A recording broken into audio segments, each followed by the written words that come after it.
Дыйкандар акыркы жылдары жер жемиштердин дан же тоют сыяктуу түрлөрүн азыраак эгип, анын ордуна тез бышуучу жана кардары мол болгон дарбыз коонду көбүрөөк өстүрүүдө. Анткени дарбыздын мээнети жүгөрү же пахтага караганда азыраак, кардары да көп. Күз жумалыгынын алкагында Кара Суу районунун дыйкандарынын талаасына баш бактык.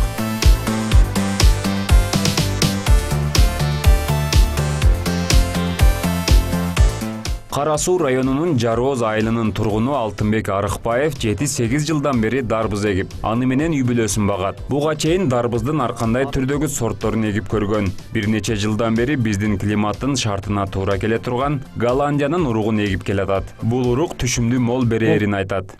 Бул дарбыз ошо голландский деп коебуз. Голландский көп түргө бөлүнөт. Голландскийдин Смес деген түрү бар, Бета деген түрү бар, Реал көп ар кандай. 10-15 түрү бар. Биз ошо голландскийдин Смес деген уругу бар. Ошодон эгем мен. Бул эми 100 күндө 90 күндө пышат. 90 күндөн баштап уже үзүп сатса боло берет. Дарбыз негизинен абасы ысык жана бир аз мээлүүн шамал жүрүп турган аймакта жакшы болот. Эрте жазда тез өнүүсү үчүн пленка алдында эгилип, сортуна жараша алды 80 күндө, узагы 120 күн аралыкта бышат. Ал арада полегин тарап, жер семирткичтерди туура берүү шарт. Баса белгилей кетчү нерсе дарбызга селитраны көп пайдаланса, ал ток кызыл болуп бышпайт. Даамы да жакшы боло бербейт. Мүмкүн болсо табигый азыктарды пайдалануу кажет. Бышаарга жакын отоо чөптөрү тазаланбайт. Себеби күн катуу ысыганда өскөлөң чөптөр дарбызды күндөн сактап турат. Мына урматтуу теле көрүүчүлөр, биз азыр ушул Кара Суу районунун Жарооз айылындагы дарбыз талаасында турабыз. Көптөгөн теле көрүүчүлөрдө ушундай бир суроо пайда болушу мүмкүн.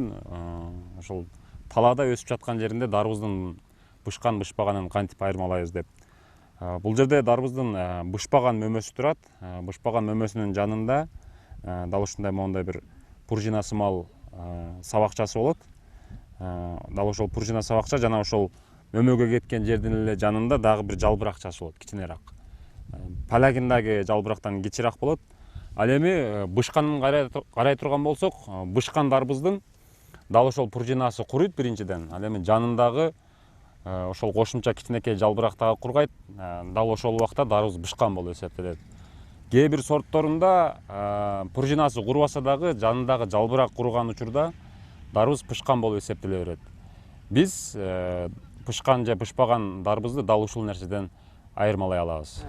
Дыйканчылыктын сырларын билген Алтынбектин үлүш жери Ош-Бишкек жолунун Кара Суу району менен кесилишкен жеринде. Жол боюнда болгондуктан бышкан түшүмдүү жыйноо да, сатуу да ыңгайлуу. Кардарлардын басымдуу бөлүгү жолоочулар. Эл эмгегин жер жебейт демекчи. Дыйкан жерге канчалык мээрим төгүп, эгинин караса ага жараша мол түшүм болоору бышык. Бекназар Абдыкасымов, Нуркамил Дүйшөнкул уулу, Таң нуру программасы үчүн Кара Суу району.